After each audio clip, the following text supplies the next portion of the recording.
Here at Wallitsch Garden Center with Jeff Wallitsch with some easy do-it-yourself gardening ideas. I mean, a lot of people want to kind of spruce up their garden. Maybe they have a small patio, and these are just really inexpensive ways to kind of give a pop to that area. Right, these are things that you can either find at your house or you can get at the local hardware store. Just super easy things that maybe you may not think that you can use, maybe just lying around in the garage. All right, I like this is a great flower stand idea. Exactly. So this is an old tomato cage, and what I did was I turned it upside down so it's laying flat, and then just removed part of it. Yeah. Look at that. So if you want to do like the red one, you can, or if you wanted to spray paint it, you can also do that. So once you cut it, what you do is just go ahead and take a container with a house plant in it, and then you're just going to sit it right down in there, and you have an instant plant Fun little stand. whimsical It's little fun. flair to it. Water fountains can be so expensive. And a lot to maintain. Yes. This is something that's easy that you can have either on your patio, either a tabletop fountain,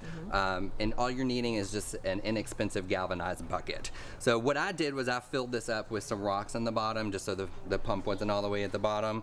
Then we have just a basic pond pump. We're gonna submerge it down in there. We're gonna nestle it down in there a little bit just so it stays in there. And we have a little bubbler going on. We'll plug it in. Look at that. And you hear that, Claudia? Super relaxing.